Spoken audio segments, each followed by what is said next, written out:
Hey everyone, welcome to another episode of The Grace Space. I'm Marisa. Thank you for joining me. Today's episode, we're going to talk a little candid today. It's going to be a little long. So if you're cleaning the house or you're driving your car, this will be a little longer episode of me just kind of being very transparent with you all about unexpected setbacks and how it's really transformed my life.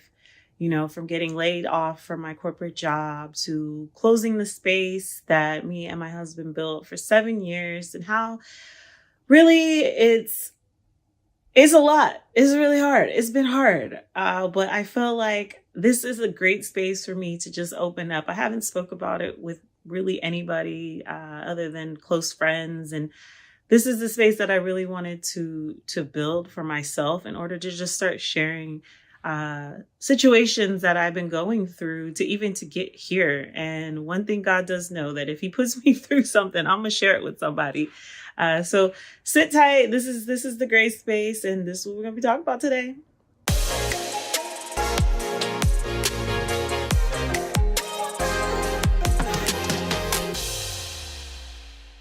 So let's get into it. Getting laid off. So if you are working in today's climate, if you've turned on the news, if you have just stepped outside, the world is changing. You know that people are getting fired, laid off, let go from their jobs left and right. All the major tech companies, it's hit everybody. I think back in the day, it was really taboo to talk about. But if you go on LinkedIn now, you see looking for a job, hiring, stories about people getting laid off. And I am not exempt from that. 2 years ago, I wasn't looking for a job. I was building my space, Law Create Space, and I got tapped on the shoulder. I have a career in tech. I've worked at all the major companies. I dreamt about working at Apple. I worked at Apple. I worked at Beats by Dre. I've worked with some amazing creatives. I'm a producer, so I work in the tech space and design and platform and product. And so at this moment, 2 years ago, I was not looking for a job. I was thriving in, Law Create Space. We had just came off of a national Super Bowl campaign with Nike. And they tapped me on the shoulder. And one thing about me is, if you hit me with the buzzwords, we have an opportunity to grow with the community. We have an opportunity to teach people. We have an opportunity to build something great and advance our people. You're going to get me with that. And that's what I'm learning about myself too. And where I'm building my, I want to say, boundaries is if you use those buzzwords with me, because I'm not going to say, I like to support underrepresented people. I am an underdog in my heart. So when you get me with that, I'm joining. So Nike came to me, we're building a team. We have this opportunity. And honestly, Nike's one of those companies is like, yeah, I wasn't looking for it, but this is like kind of a dream, right? And I get to build a team. I get to support our communities. We get to teach people things. We get to advance our people. You tell me something like that, I'm jumping in, right? So it took me a few months to really negotiate my salary and really organize my family in a way where I felt comfortable taking on this role. And so I took it. And it was exciting at first. We were working in the Web3 space. We're traveling, we're exploring all these amazing ideas. And finally in my life, I kind of felt like in the corporate space, like, oh, wow, I belong. Like my voice is being heard. I don't have to pretend. So in this role, I was very, very careful about ensuring that this wasn't my identity. Most people didn't even know I worked there. I was at a place where I really wanted to balance my home life, my work life, my entrepreneur life. And I really felt like this was an opportunity for me to, yes, keep my boundaries, but show up how I show up in all areas, where you're not code switching, or I'm able to, really grow my life all around. And so that's how this role was kind of presented to me. And that's how I felt like I was going to tackle it. But shortly into the role, I realized, hey, maybe this is not what this is going to be without getting into so granular details. But the culture usually is a sensitive space when you're in these corporate spaces of how people who are outside of the culture kind of talk about it. And what becomes what I found to happen was I started really trying to protect the culture and fight for representation and ensure that we are seen and heard, kind of what was promised to me that was going to happen. And it was really felt like more of an uphill battle than something that was just naturally going to happen in this space that I was in. And so it felt more like I was becoming the revolutionary, that person.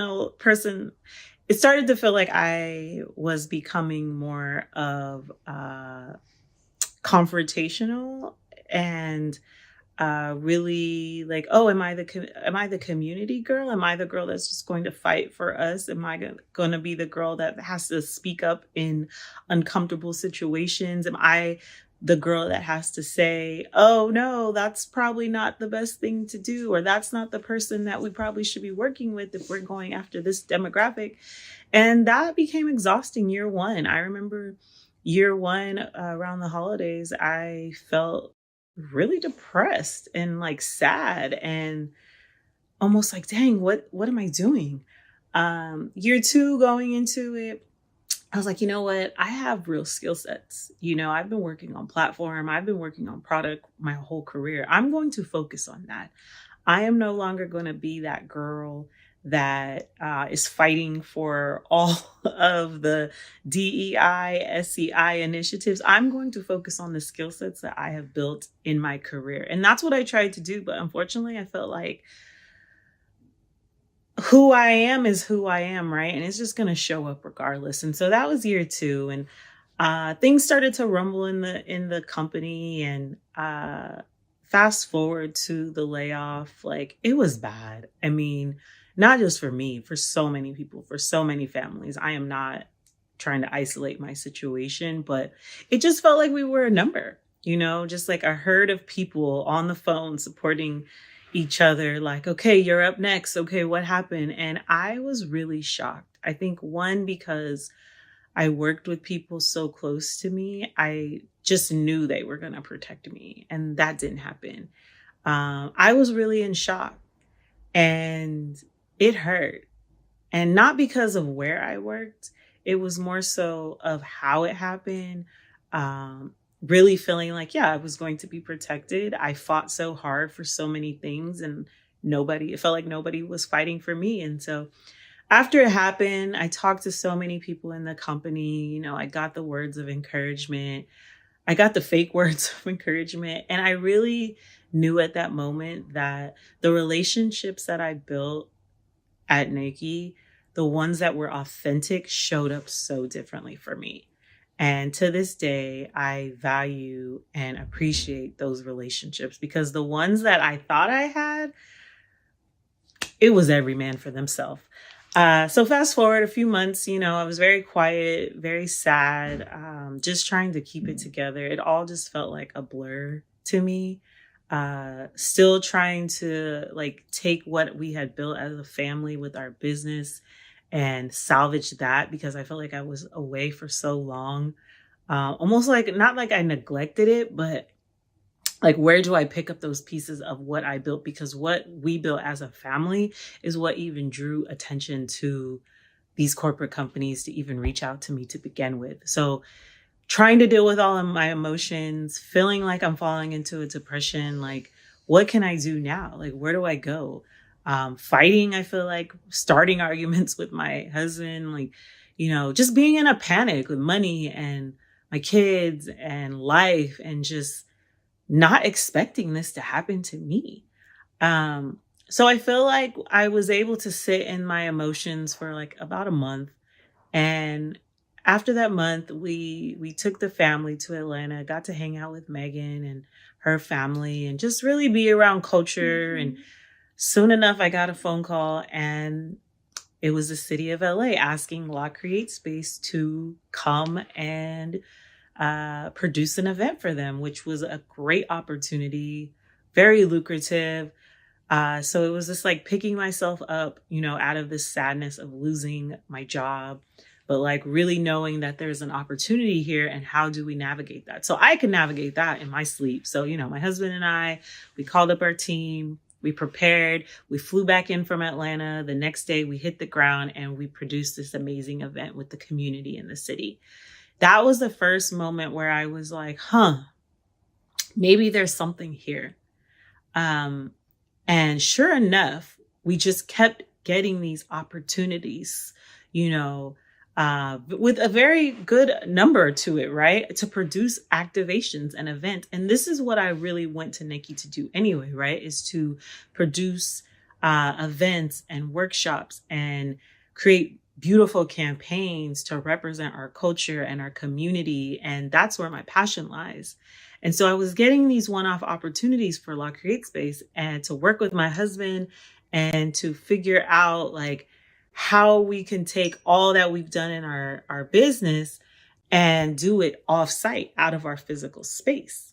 So by month 2, I'd say we got another opportunity. By month 3, when Juneteenth came along, amazing client hit us up to produce an amazing Juneteenth event. If you follow me on La Create Space, go check it out. All the photos and videos there with amazing actress. And so I'm like, it is very interesting that my business that I built with my husband and my family, are getting these opportunities just outside the physical, or just not inside the physical space, but like literally activating cultural moments in different places. This is kind of interesting. And so we had to look at our numbers.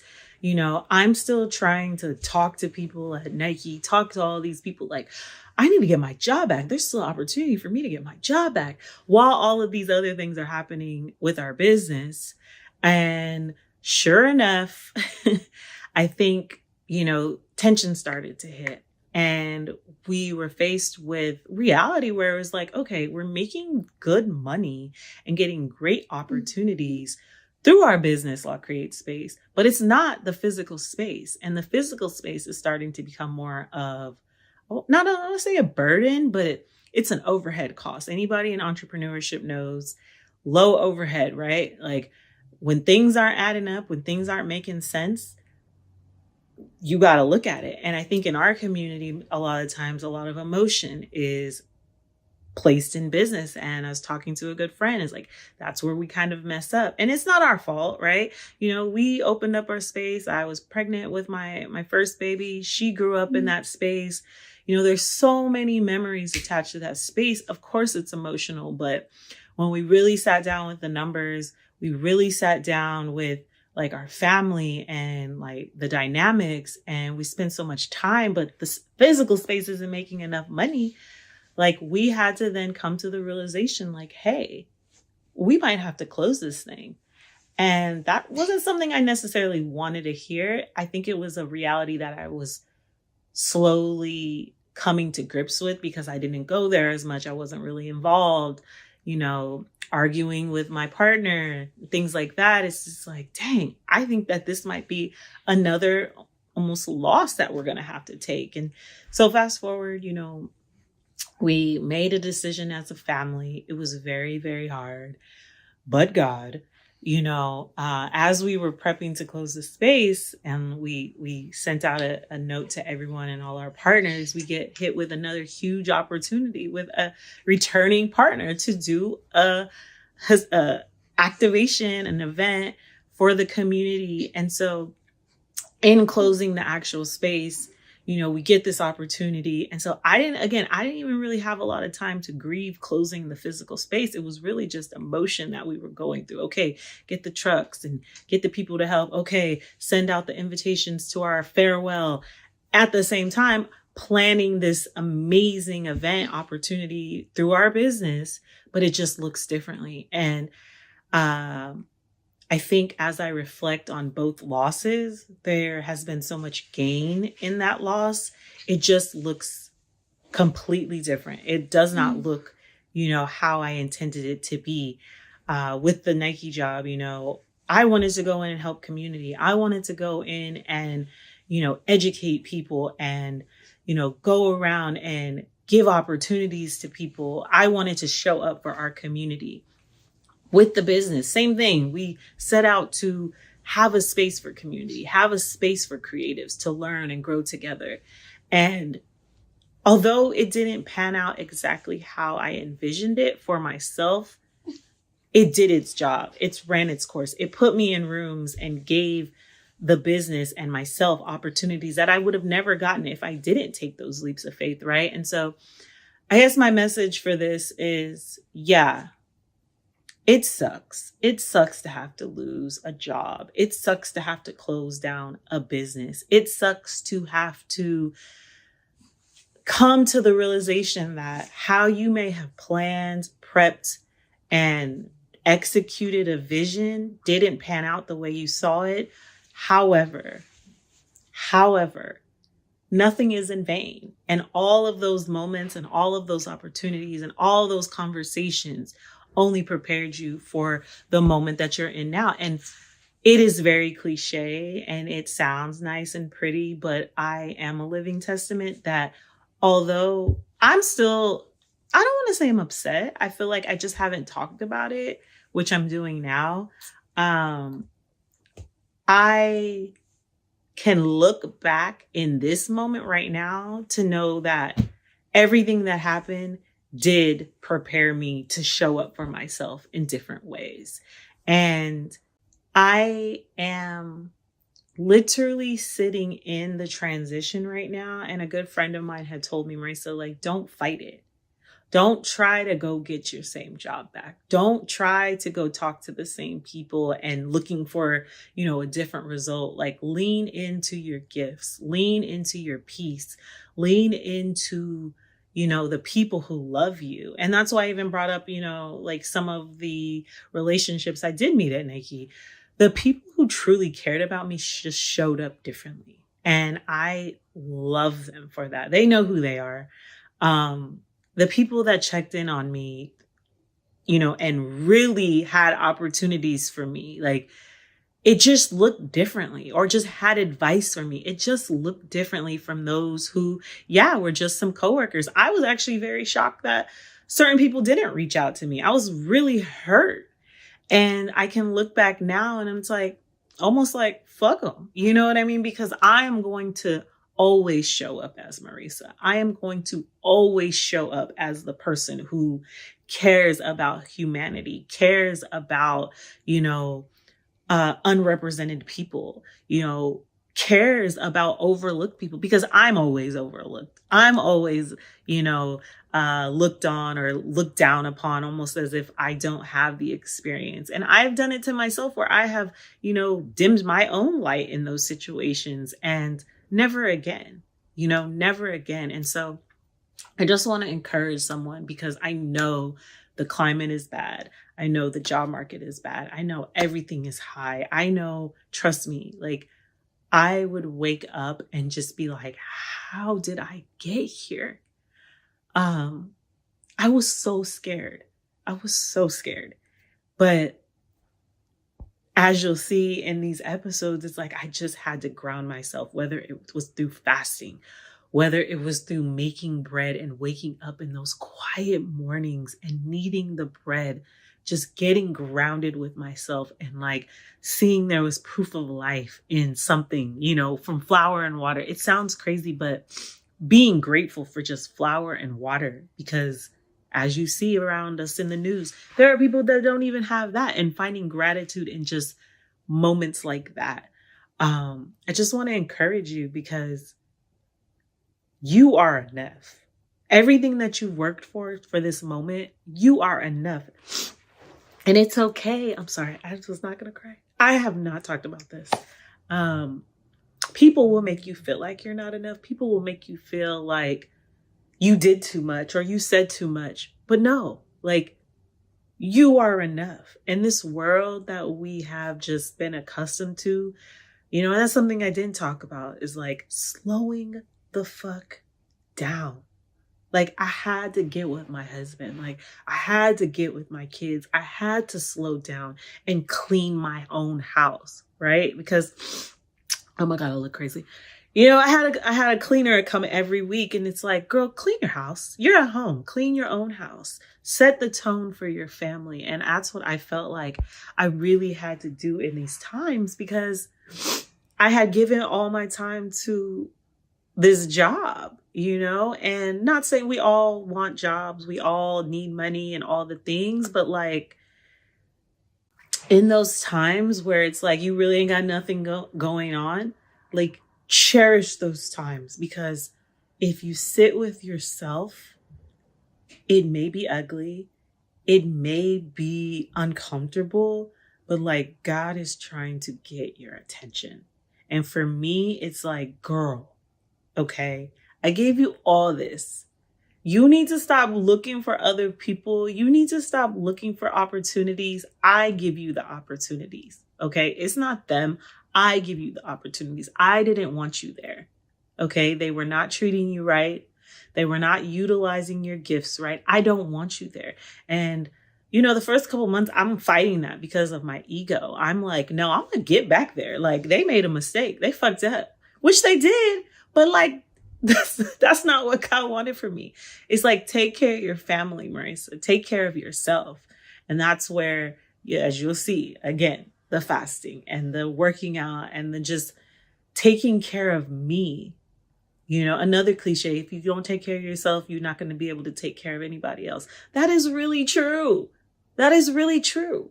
And I'm just grateful for my husband, because it's like, closing the space, losing jobs, all these things. Like, we could have gotten a divorce. He could have left my crazy ass. I could have left him. Like, I could have just went and done something crazy, but we stayed together. And even now I'm like, damn, it's October. Like, how did we make it this far? Just untouched. We haven't needed anything. We haven't gone without. We still live our life. We still have our kids in their school. Like, we have not went without. And that's something else I want to share too. Is like, yeah, you may lose something, but like, God is not going to let you go without. And He has not let us go without. And that's where my gratitude comes from. I'm rambling now, but I really feel like right now times are hard and people are, go on this side, go on this side. No, you need to stay with yourself and the God that lives within you, because those are where the answers lie. Nobody can promise you nothing. Nobody can give you what you need but you. And that's where I'm going to leave this. I shared a lot. I do plan to unpack more. You know what I mean? Again, like, this is for, I know, the millions of moms, dads, anybody without kids, going through a layoff, going through feeling like you're lacking something. You're not lacking anything. Everything you need is inside you. Even with me turning on this camera, right? Like, I could say I need a cameraman and an editor and this and that. No, you don't, girl. Turn on the camera. You have an audience. Someone will appreciate your story. And so I hope that you appreciated me opening up a little bit of my heart, giving myself grace again, that I don't have all these answers, but what I do have is God. I have my health. I have a roof over my head, and I have people that love me. And so find gratitude in those little things. I appreciate you again taking this moment to give ourselves grace. If you have any stories that you want to share about loss, please don't leave me out here alone. Put them in the comments. Share with me. If you want to see anything, if you want to hear more about, the journey that I've been on with my career, I will be happy to share more. Again, give yourself this grace. Thank you. Leave a comment, like, share, and subscribe to my channel. I will be back with more tips on how I've been navigating this crazy life of mine, but also finding the grace in that. So thanks again, guys. I'll see you again. Bye.